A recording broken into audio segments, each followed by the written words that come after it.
We all know what that is.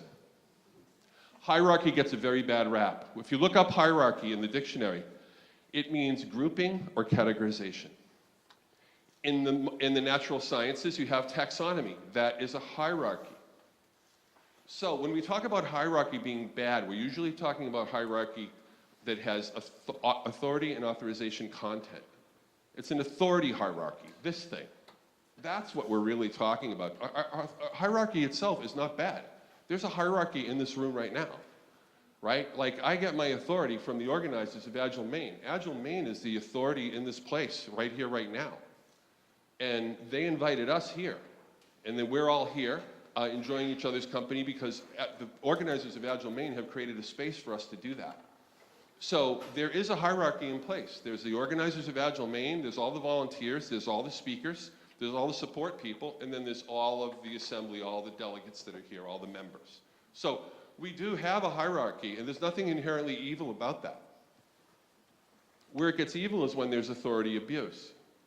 So in the social world, we operate like this, and this could be your social network, and you could be a blue or a green dot, or a red dot, right? Over here we have Scrum at Scale, which organizes groups into units of 5 people or 5 teams.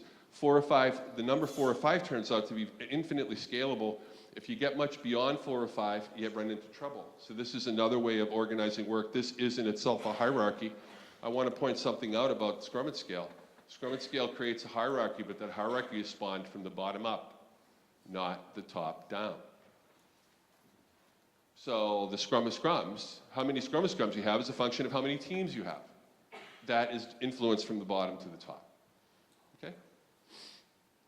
And then here's this thing that I said before. If you're ready for Scrum, you better be ready to put in this rule. If you don't implement this rule, you're not going to be getting the benefits that you want from something like Scrum. Let's talk about word definitions for a minute. Word definitions and rules. How many folks here have thoroughly socialized the words Agile, Kanban, and Scrum before embarking on your worldwide enterprise transformation? Show of hands. Okay, there's one man in the back, but there's like 200 of us here, and there's people up there too. Okay, how many folks, before you embarked upon your worldwide enterprise transformation, actually got clear agreement about the rules of Kanban? So, for example, we know that Kanban is a board, it goes on the wall, and you put the work on it, but there's a rule that says you cannot put anything on the board unless it's categorized by work item type, right? And that implies a certain cycle time, right? Like when you're going to get it. Have we actually agreed to those rules before we went on to our worldwide enterprise transformation? The answer is no. So what happens is we're involved in negotiating those rules and actually what those definitions are while we're in flight. That is a starter, it's a guaranteed fail if you do that. What you need to do is get the words clearly agreed upon and then get the rules clearly agreed upon before you start. Otherwise, you're not going to get anywhere. So my guidance to you is to do a reset and to go back to your company and get agreement on the words and get agreement on the rules. Why? So we can have clarity of authorization and clear agreements. If you don't get my agreement, you can't hold me to it. Okay? Good games have goals, rules, and a way to track feedback. Most of these enterprise transformations don't have these things very well defined, and it's not opt-in. That's a problem. Here's a public service advisory from my friend Heidi Arrea, who is warning you that imposition actually harms people. It doesn't actually do anything for your transformation because it tends to disengage people instead of engage them. And the fundamental thing is that engaging people is what's going to make things go. Here's the Scrum guide, and it says here the rules of the game. So apparently Scrum is a game, right? So what are the goals? What are the rules? How do we track our feedback? And is it mandatory to play? These are the 4 questions you need to ask about your Scrum implementation. Here's a picture of Scrum. It looks so easy, doesn't it? I mean, look how easy that is, right? I mean, it's so easy. Here's Kanban. Kanban has rules like work item types, work in process limits, classes of service, and so on. If you don't implement those things, you're doing surface Kanban. You haven't changed the decision rights.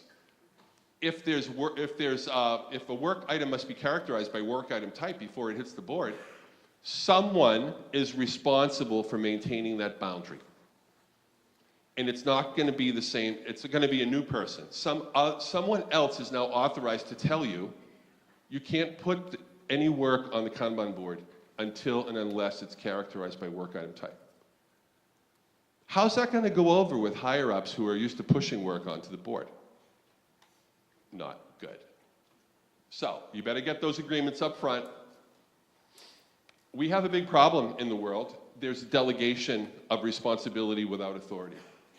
We see this in Scrum implementations all the time.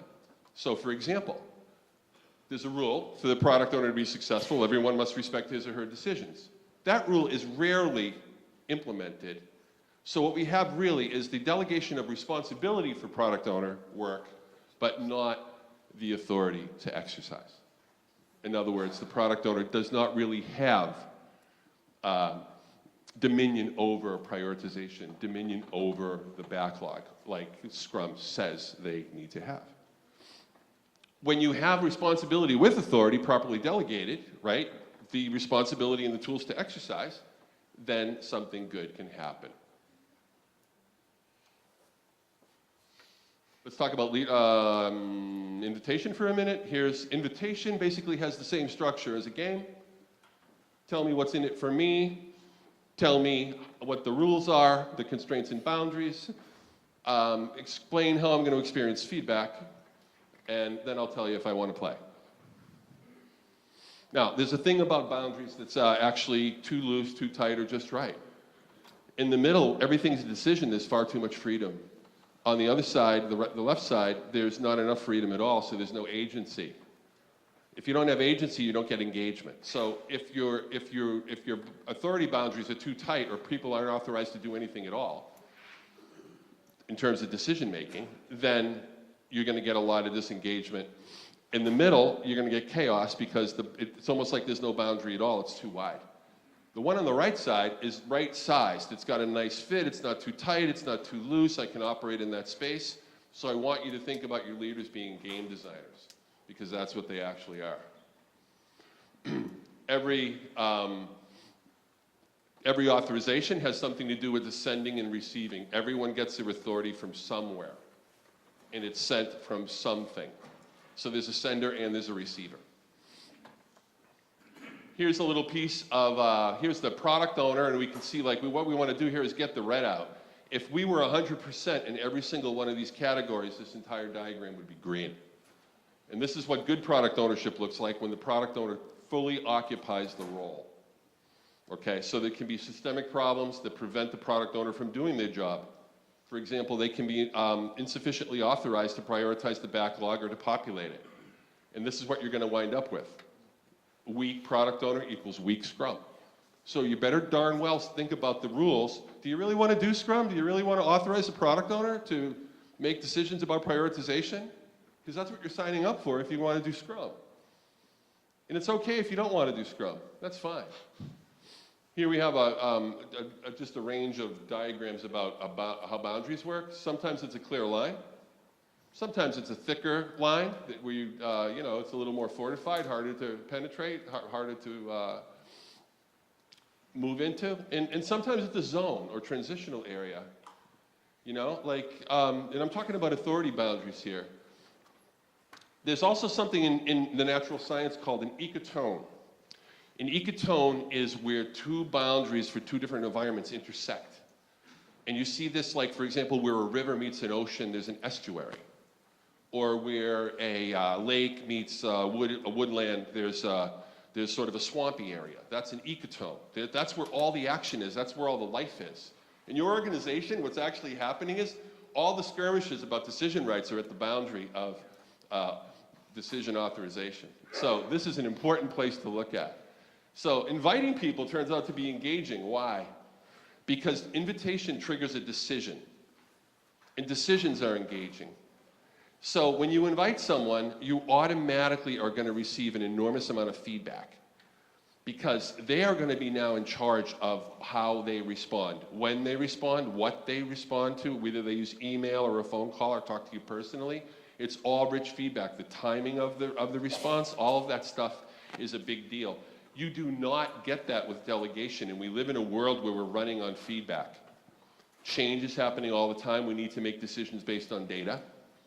And invitations generate an enormous amount of data that leaders can use to find out who's willing, who's not, who's passionate, who's not, what's the organization willing or unwilling to do, ready or unready to do.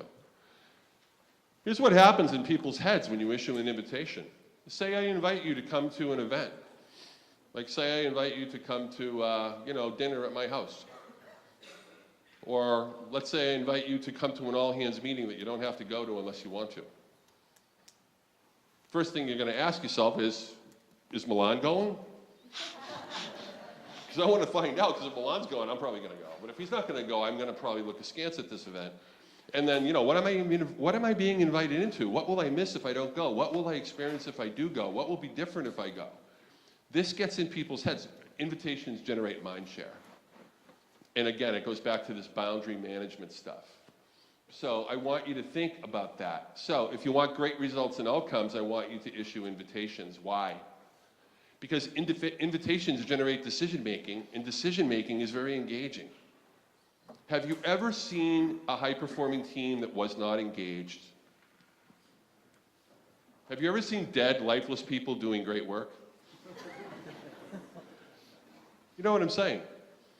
So when you invite people, you generate engagement, and that leads to self-management of their yes or no, okay? And that leads to the capacity to sense and respond as they make decisions. The very definition of sensing and responding involves decision-making. How can you respond if you can't decide? It's impossible, right? Here's a statistic. People in prisons make about 30 decisions a day. People that are free make up to 3,000 decisions a day. So what we're really looking at here is the ability to sense and respond. If you issue invitations, people will exercise their agency and you'll get great results. The real question is, how do we do it? So now I'm going to give you some tools. So there's this book called Thinking in Promises from a guy named Mark Burgess. He's a theoretical physicist that teaches at Oslo in Norway. And his basic, look at the subtext here, designing systems for cooperation. Here's what he has to say. Promises expose information more directly because they focus on the point of causation. The agent that makes the promise is responsible for keeping it. Have you ever had responsibility delegated to you without the authority to exercise? All right, well, how can you keep that promise? That's going to be rather difficult, isn't it? Look what he says here. Why is a promise better than a command? In promise theory, these latter things are called impositions because they impose intentions on others without inviting them. Promises express intent. They're not a guarantee. It's a statement of intent. So that's a very interesting book. Now, I'm going to skip through these slides because I don't have a whole bunch of time for that. But I want to go through this part here. If you want great results, it starts with respect and trust. There's nothing more respectful than respecting the boundaries of another person. And if you invite them, that's exactly what you're doing. So by definition, a good invitation does not have any sanctions for declining. No one chases you, asks you why, or any of that stuff. Okay? So at the bottom of the respect and trust at the bottom here is manifested through invitations.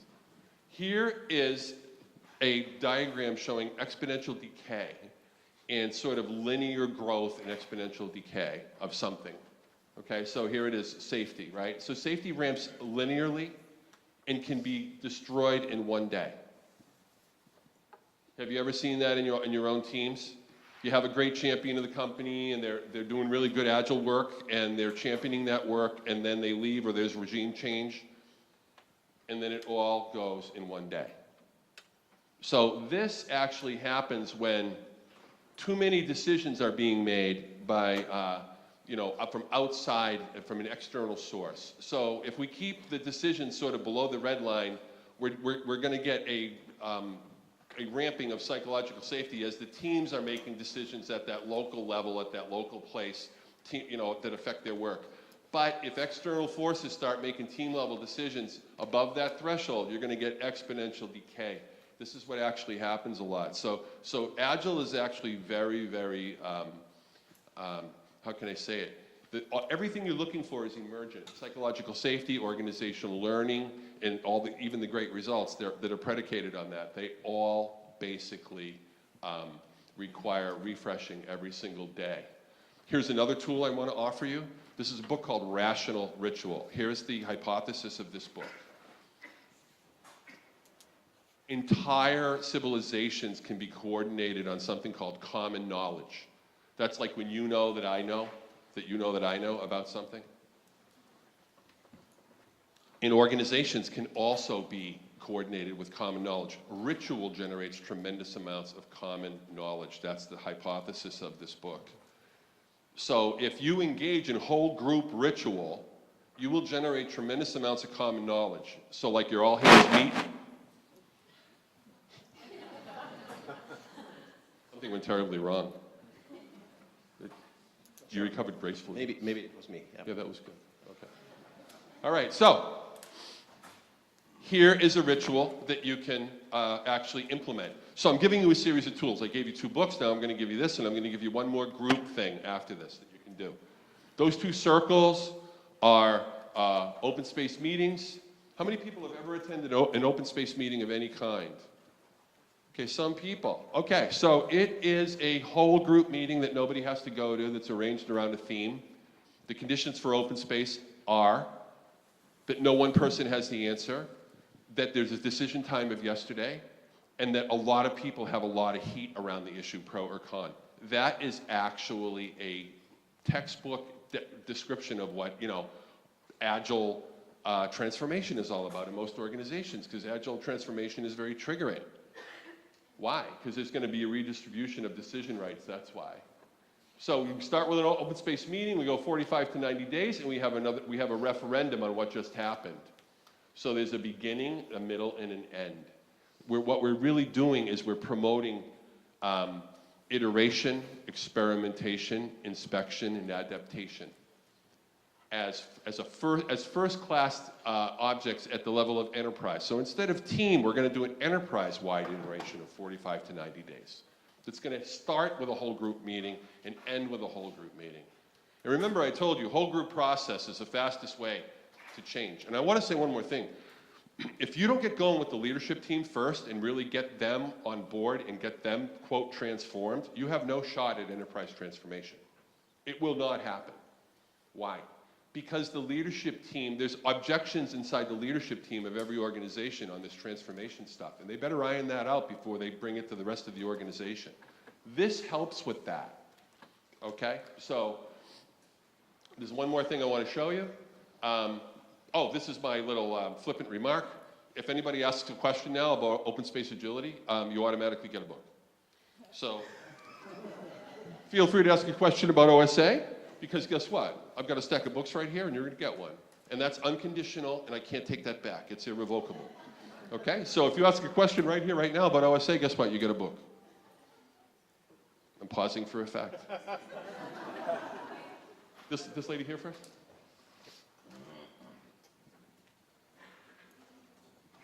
So we have a large company, and a small division of us are here, and open space.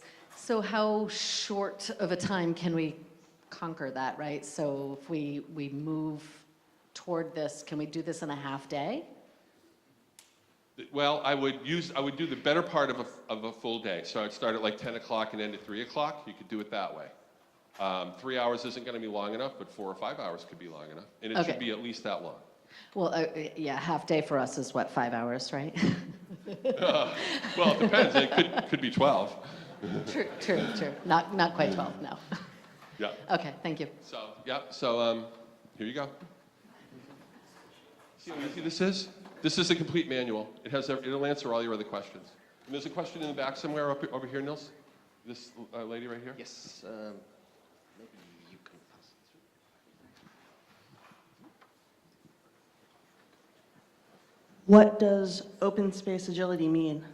Open space agility means we're going to get everyone in the room to discuss the transformation itself, and we're going to do an inspection of that as a group. So, like, if we do like a show of hands, how many people have been in an all-hands meeting where we discussed the actual transformation itself in our organization? Everyone was invited. Not just the higher-ups. Everyone. Okay, and how many people have ever been to a meeting like that where you didn't have to go if you didn't want to? Okay, a couple people. So open space agility is an invitational meeting where we can test and gauge the willingness of the organization to change. And we can identify rapidly who the emergent leaders are who want to take up this actual thing. I had the distinct pleasure of working with and for Heidi Helfand at Procore with a whole group experience design that she created that I helped with. And we got real traction on the third day. We moved, day 2 was open space, day 3 we moved to action planning. And let me tell you, the leaders stood up and said, listen, before you all jump up and say you want to lead these initiatives, let me tell you what the gravity of this is. And then they listed all the boundaries and constraints, the rules of the game. And about 8% of the people got up in a 300-person room, and they stood next to the issues that were on flip charts. There were 6 of them. And they immediately moved to action day 1 of 90. And I got a call from Heidi almost a year later saying that that meeting continued to have a resonant impact on the entire company, and that many of those emergent leaders that were identified in that meeting went on to do remarkable things for the organization and in their own careers. So, you know, progressive leadership has to be ready for this. Now I'm going to talk about how you get them there, because I'm just about out of my time. So, again, if you ask me a question about OSA, you get a book.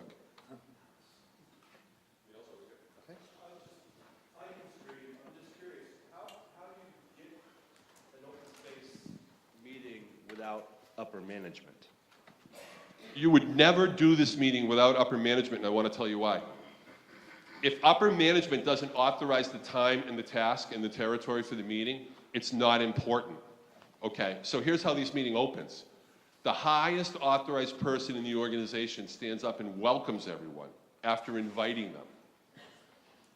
And then they hand off the responsibility to take the people through the rest of the meeting to a facilitator. And the people self-manage and self-organize around the things that are important to them. And they will tell you what's important. So a big part of an open space meeting is to identify what the organization's willing to do now. And that you absolutely need higher-ups to make the whole thing work. Okay, it's all in the book that you now have. And there was another question back here. Yes, sir. Can you just say it and then you're next? Okay. I have a off-site meeting next week with the leadership team. Okay. The leader is the general manager of the business. Okay. All right, thank you. So this off-site meeting next week, the general manager is the leader of this. It's a management team. Yep. There's going to be about 7, 8 people there. Yep. And we're discussing how to fill a leadership void. So it's kind of an important thing, and how to structure ourselves to best move forward. And so I'm really intrigued by this, and I think I can get her to buy off on it. But I'm curious about the, you talked about changing the, who are the owners of the decision-making process or something like that. So can you talk a little bit more about that? Because I need to convince her to share that decision-making process with us, I think. Right, right. So let me just summarize, because you know, I don't want to go over on time. Here's the deal. If there's not changes in the way decisions were made, like Nils said, the decisions need to go to the edge. If they don't, then there's no transformation of anything at all. Now, why would we want to transfer decision-making authority to the edge? Here's the reason why. Because we want to increase the flow of value. And the decision-making schema that we use today is impeding that flow, right? So that's the only reason to do it. You don't do it to be nice. You don't do it to be democratic. That's not the reason. No, you do it to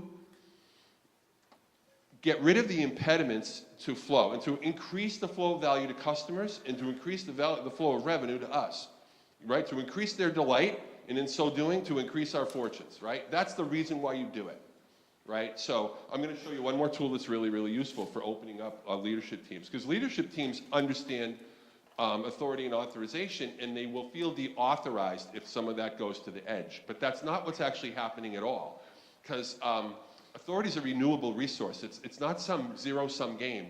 If you give me some, it doesn't mean you have less. It actually means you have more. And Niels and I will discuss this as we go along. It has to do with, well,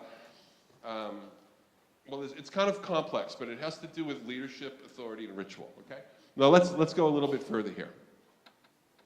This is a description of something called a fishbowl.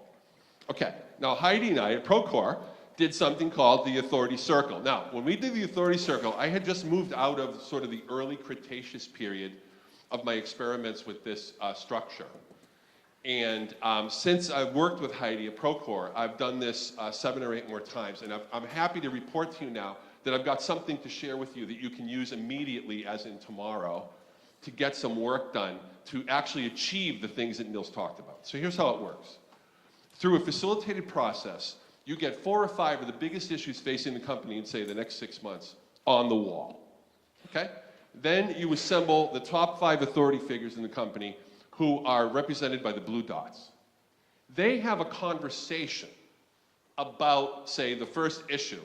It's a public conversation, and they act as if no one is listening. All the green dots are their direct reports and people who are subject to the decisions that they make. So imagine a world where Lori Templeton and I, we're working in the company and our bosses are in there, and we're getting to hear them talk to each other about a really important issue that's going to affect our work, and we're picking up all this nuance about what their relationship is and what their positions are with respect to the issue at hand, and we can see who's doing what, and Lori and I are looking at each other and going, wow, I had no idea.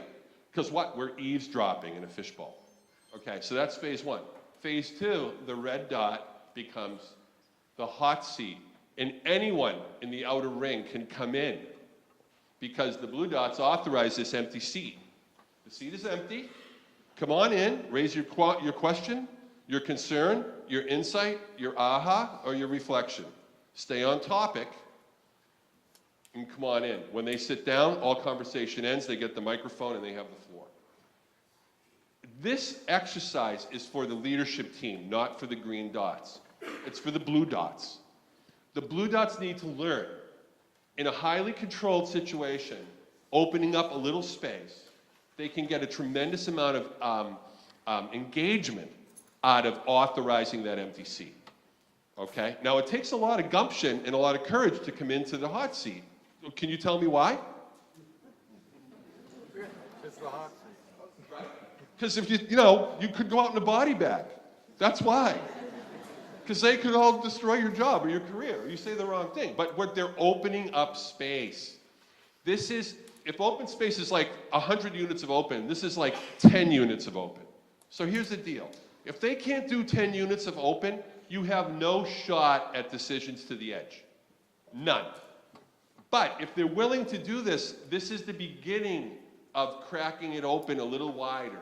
And as the leaders learn that they can safely and pragmatically open space for decision making and include people, this is an inclusion exercise, they will learn that their prestige doesn't go down, it actually goes up, because this is ritual. Thanks, Dan. So on the hot seat, I'm intrigued by it. It's not a podium, right? I'm not asking a question and leaving right away. The person in the hot seat needs to stay there for an exchange period of time and have to have a period of time that they can transition away, right? Yeah.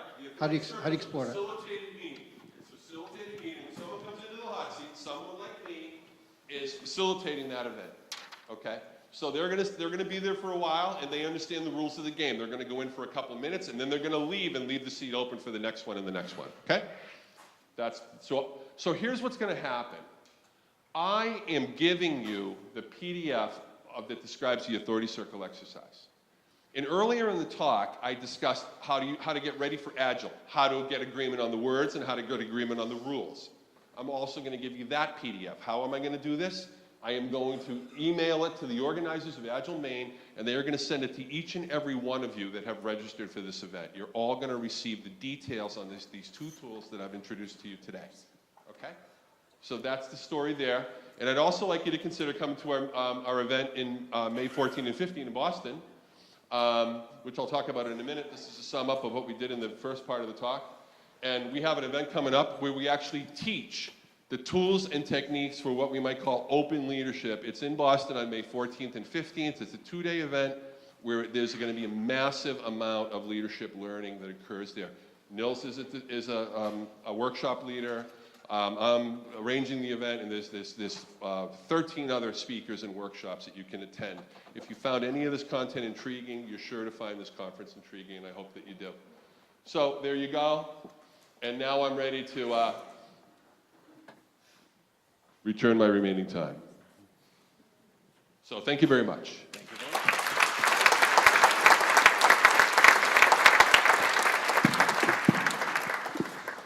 So what we're going to do now is we have a hot seat here, and you may join us in a few minutes. We will just be faking that we are in a dialogue for a moment. No, we will try actual dialogue first, and then you can join us here. I found it intriguing, by the way. I should mention, I found it intriguing that you said we weren't agreeing on culture and how to change it, or indirectly, that it can only be changed indirectly. You said culture couldn't be changed. And then you agreed with me, I think. You said No, I totally disagreed. Culture could totally be changed. As soon as you change decision rights, the culture changes. That's how it actually works. So if you implement that rule in Scrum, culture will immediately change. But if you don't, culture won't. And you've all seen this in your own implementations of Kanban and Scrum, where you don't implement the decision rights that are defined in those systems, right? So here's what happens. Folks can get, leaders, executive leaders, business leaders, can get 10 or 15% in everything they're measuring by implementing what I would call surface Kanban or surface Scrum, Nils. And this is defined as the practices of Kanban, the practices of Scrum, X the decision rights defined in those systems. You can still get some improvement. 10 or 15% of a lot is a lot, right? So if you have 500 million in revenue and you can make a 10% change in that by implementing a few process changes, that's a very quick win. And this is why organizations aren't changing, because they're getting something out of surface Kanban, surface Scrum, and surface agility. very little though, in the long run. Say it again. You have the effect once, and then it stalls. Differently than what I would say Handelsbanken has been doing for 50 years. They have deepened their model, decentralized over and over and over. And this is ultimately what we're in for when we are in for Agile, don't you think? Increase self-organization over time, forever. Decentralize further and further. Devolve ever more decisions to the periphery. Let me bottom line this. Let's ask the folks, like, when you go to a new job, or you're being interviewed, and you're trying to find out about the job, what's the first set of questions that you ask? How many deploys per day? Okay. What's your what? Culture. What's your culture like? Okay, and then after you get through all those pleasantries and you get down to like what the job's going to be, then what do you ask them? Who do I answer to? There you go. Who do I answer to? That's America. No, that's the human race, and here's why. We are triggered by feelings of survival and fight, flight, and we're pack animals, right? So we want to know like who's running the show because we want to get aligned on that. The first thing I ask when I enter an organization is, who are they? What am I really asking? What's their level of authority, right? And people at very high levels of authority have the ability to end your job. So you are going to be very careful around authorized authority figures. When we talk about moving decision rights to the edge, we're dealing with something that's fundamentally triggering. It's at the bottom of everything that we're doing. And organizations, the primary information in an organization is, what is the authority distribution schema? If you know that, you know where you are. If you don't know that, you don't. So what we're fundamentally doing with agility, in my opinion, is we are recombining, refactoring decision rights, moving power into, the power is the exercise of authority. We're moving the exercise of authority to the edge. That's what we're doing with Agile. But the reason why there's a lot of crappy Agile is because we're not implementing the decision rights that are in these prefabricated systems like Scrum or Kanban. We agree on that. Shall we invite somebody to sit with us? I think it would be interesting. We should tell them the ground rules, though, so they understand what they're getting into. Please do so. All right, so this seat is open. And if you come over here, you are invited to join us and discuss these topics that we raised. You get 2 minutes to do exactly anything that you like. You're free, okay? And here's how it works. Oh boy, oh boy. If Nils likes you, you get a book. And now, optionally, after the 2 minutes is up, after you're in the hot seat, we will take one of these seats from the back, and optionally, you may remain with us and join the people on the podium. Now, if you occupy this seat, here's what this means. We're going to have another microphone. It's right here. If you're in the seat, you can clear your throat 2 times. You take the microphone, and if Nils is talking, you go, he has to stop, and you get to talk. You can do that exactly twice. And then if you violate that rule, you're banished back to the theater, and your book is taken away.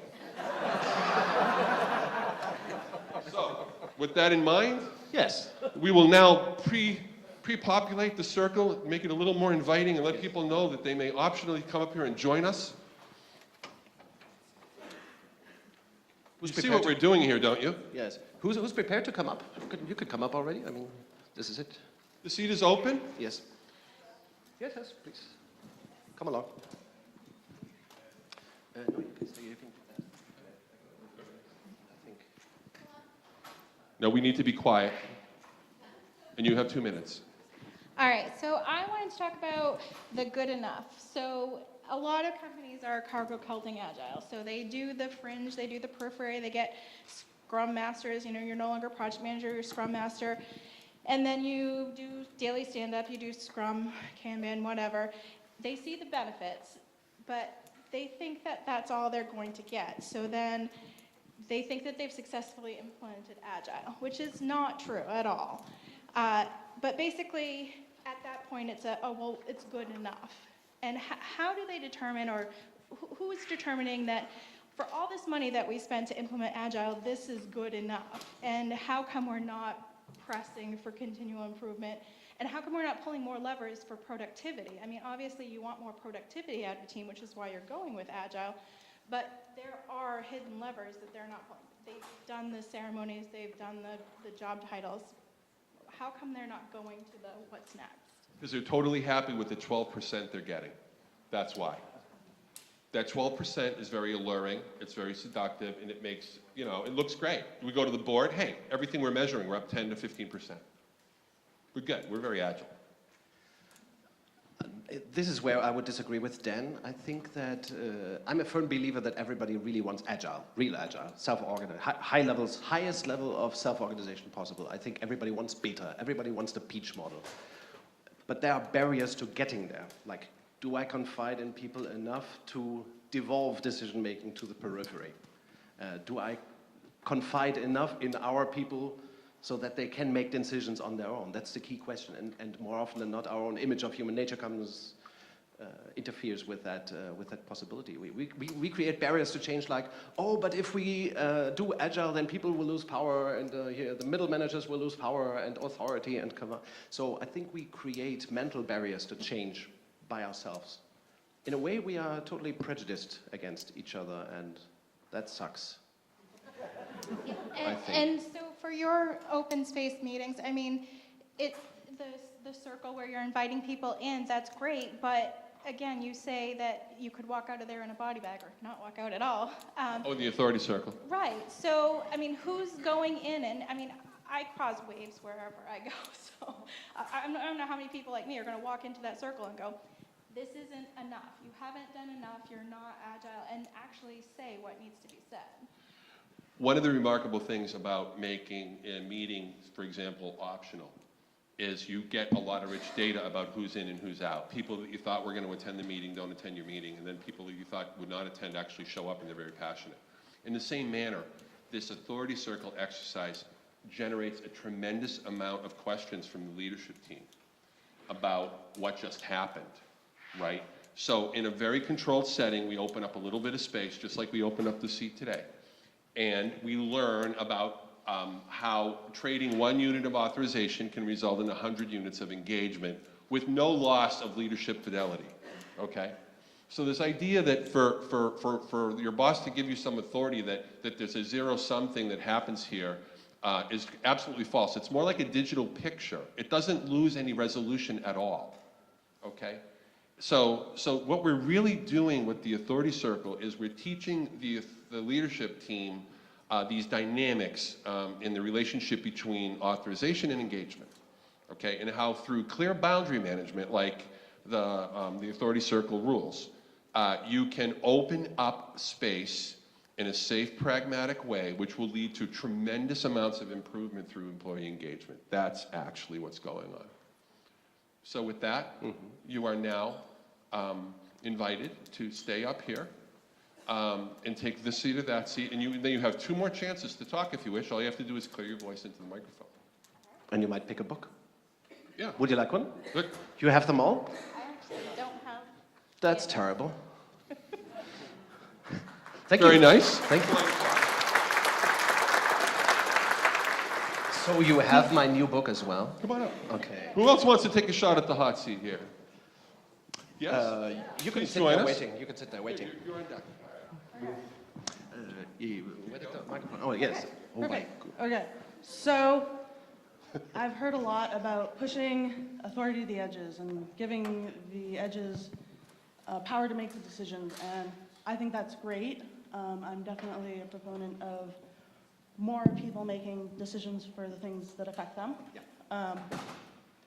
How would you buffer against maybe too much and resulting in like a diffusion of responsibility and like people getting frozen and nobody making decisions? Oh, okay. You got this one too? Go ahead. I mean, each one in the room probably would have to, it's such a great question. Buffering.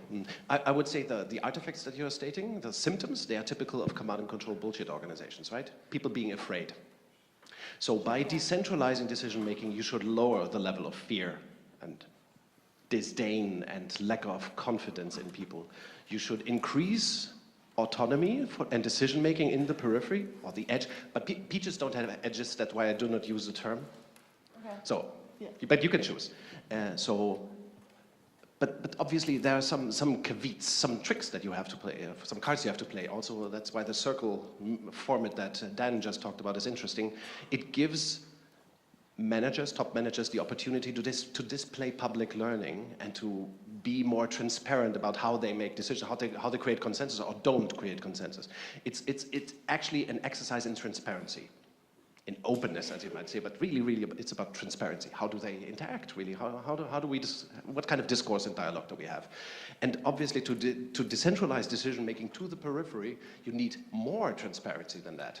For example, every team in a cell structure network organization should have a profit and loss statement. Every team in the periphery should have a profit and loss statement and should earn money, should generate a margin. That creates a tremendous amount of discipline. They will own their own customers or markets or market segments. So that means the market will pull on them. It's not like they are free. They are doomed to be entrepreneurial or Okay. Yeah. they have to be. There's There's no escape in a decentralized organization like Handelsbanken or Toyota. So you're saying you're going to put them in a position where they have to make the decision? And they want to make, so Yeah, that creates a lot of absolutely. engagement. Oh, now we get the decision-making rights that we all wanted to have, yes? Do you agree? And if I may add, when I hear your question, it sounds like it's really a question about like boundary management. So leaders need to view themselves as designers of games. When you refactor decision rights in service to increasing the flow of value, you better darn well clearly define the rules of that decision-making authority, right? The boundary has to be clear, so it needs to be clearly defined and also well-maintained, because what's the first thing that happens to a boundary when it's well-defined? It gets breached, right? Yeah, it immediately gets tested. Okay, so leaders need to be ready for that boundary testing, and that's actually a big deal. If the boundary definition is weak, if the rule definition is weak, then you're going to have, people are going to be unsure and afraid. Yeah, that sounds about right. And what are the boundaries that we propose then? In open space agility, what are the boundaries that you propose? Say it again? In open space agility, the boundaries that we propose, what are the boundaries specifically? Oh, yeah, so in open space agility, when we start with an open space meeting, it's an all-hands meeting. Nobody has to go to it if they don't want to. It's an invitational meeting, and through direct experience, people learn that it is truly an invitational meeting. The first open space meeting, everyone goes to it because a high authorized authority figure invites me, and I'm going to have a conversation with my colleague, and I'm going, are you going? Because I want to be seen. Don't you want to be seen? I mean, if I'm not seen there, that could be really bad. I could go out in a body bag. Yeah. So I'm going. But after the second meeting, they realize they don't have to. But in the 90 days, the boundaries, I mean, during the transformation, Oh, the the boundary constraint of the is 12 the Agile Manifesto. Yeah, the 12 principles of of the manifesto. Try anything you want, And the don't Scrum offend the Guide. manifesto. And guess what? That turns out to be highly constraining, Niels. Oh, yes, oh, yes. Okay. So, does that help? Yeah, that was awesome. Thank you. Let me add also that in open space beta, which we derived from your work then, the boundaries are the principles of the laws of the beta codex, which I showed briefly. So you need boundaries. Self-organization requires boundaries. Fascism, autocracy, technocratic bureaucracy doesn't require much boundary. It's the boss is the boundary, the person, the king. But in self-organization, the principles must be clear, and that's why we need the Agile Manifesto, we need the Scrum Guide, we need the There you beta go. codex. We need to be principled. Okay, so polite applause for you then? Yeah. Yes, thank you. Thank you.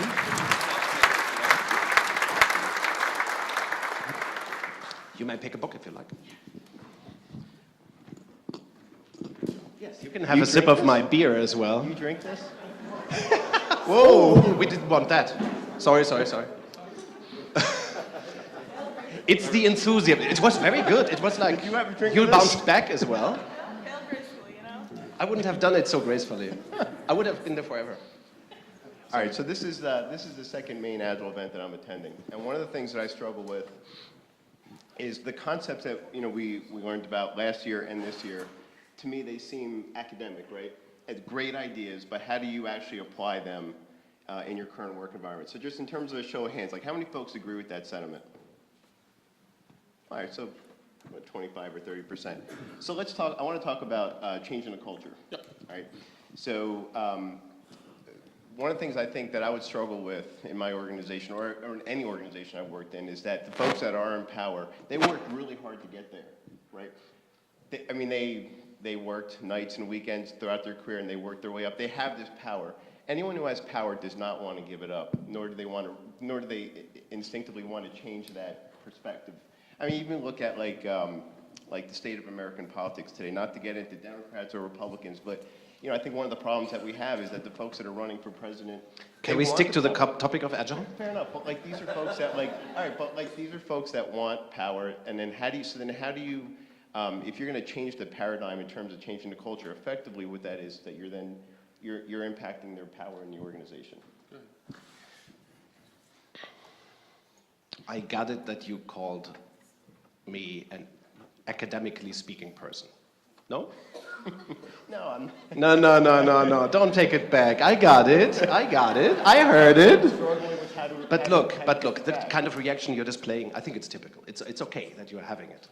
I mean, we can politely disagree if what I said, what other speakers during the conference said was practical or abstract or academic even. Yeah?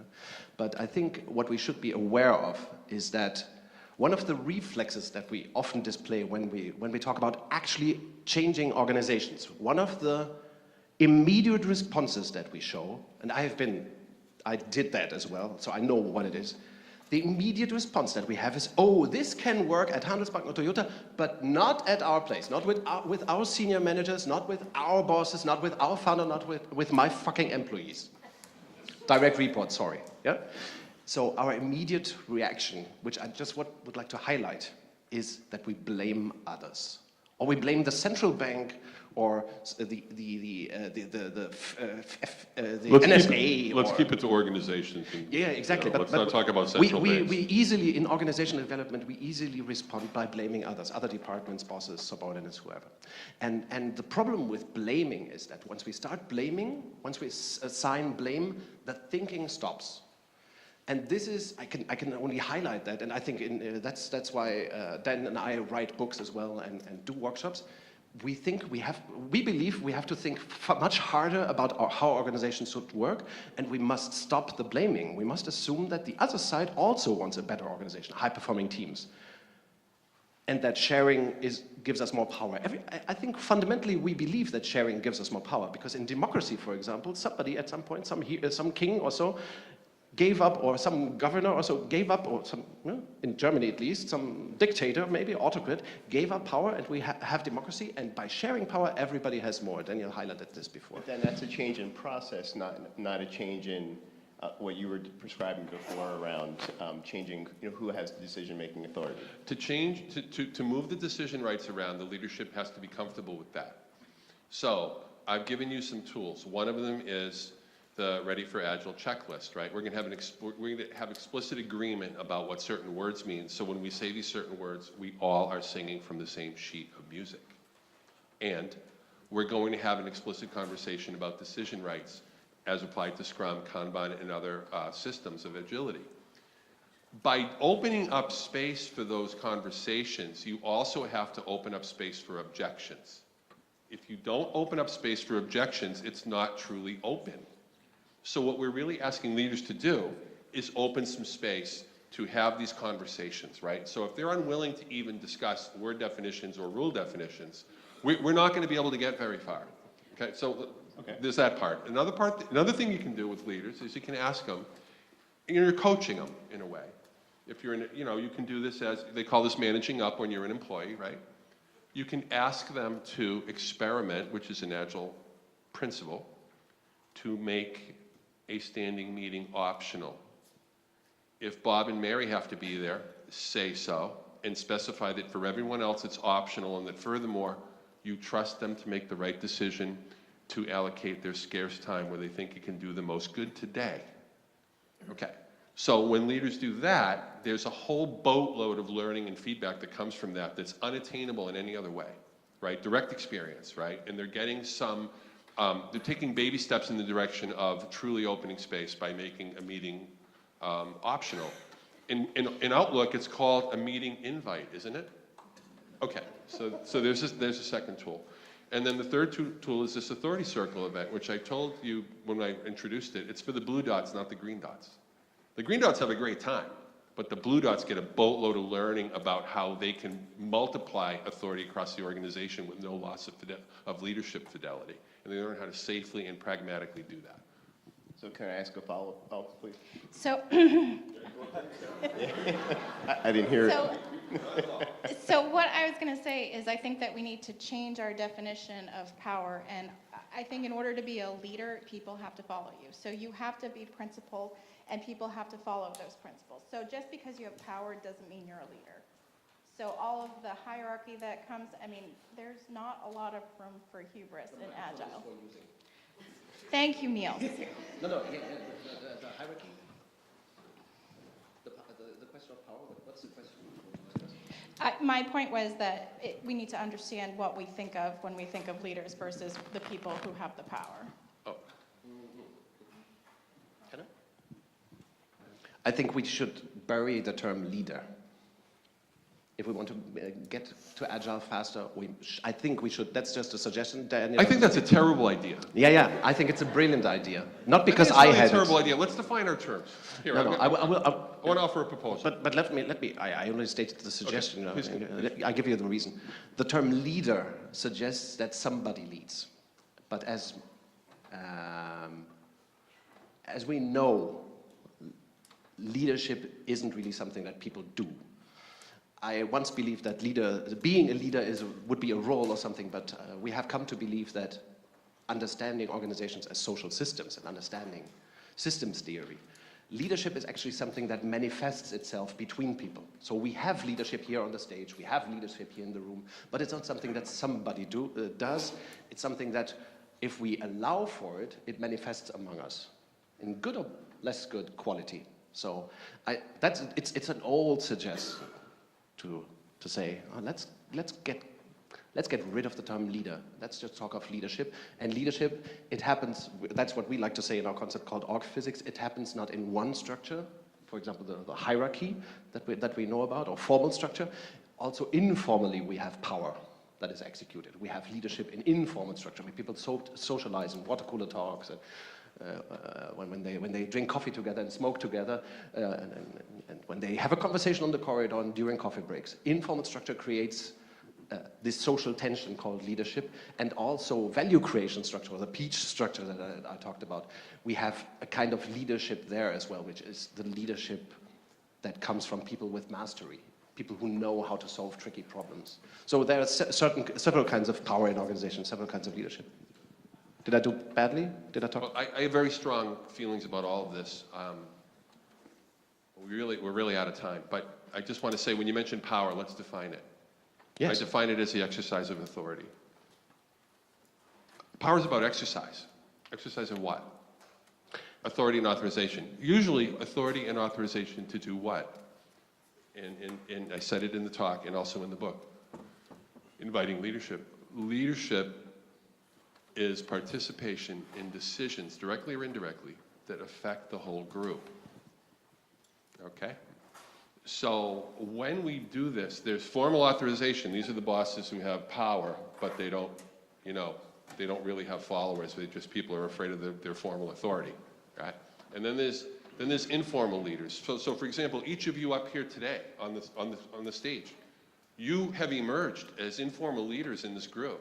You had the guts to come up here and say what you wanted to say and come and join the group, subject to the rules that we laid out. We create a little container, a little space, and you said, okay, I'll go do that. You identified yourself as somebody who's willing to get in there, right? So these are the kinds of things that we deal with. One last thing I would say is a book called Systems Thinking from a guy named Jamshid Garajadagi. He studied under Russell Ackoff. And he talks about social systems being information bonded. And what is the information that is doing the bonding? It's the authority and authorization information that describes. When we talk about structure, what are we actually talking about? It's the structure of, authority to make decisions, isn't it? Isn't that what we're talking about? So social systems are information bonded. The information has to do with authority and authorization. That's another point we agree on. And I think those were good last words. We totally words. agree. In this sense, we totally agree. Yeah, you're faking it that we disagree, but it's nice. It's like Bono and The Edge, or Mick Jagger and Keith Richards. They're just faking it, I think, don't they? Or these rappers, East Coast, West Coast. So I think those were beautiful words. You may pick a book as well. Do you pick Open Space? No, I insulted you. No, you did not insult me. You challenged me. I want this book. Yes, there is a great book of Open Space Agility, and there's another great book, Open Space Beta, which is about transforming entire organizations, or there's the Organism for Complexity book. You can pick any. Oh, perfect. I appreciate it. And Good. now, And the time has come. We all have an agreement here, don't we? When does this end? Okay, so thank you very much.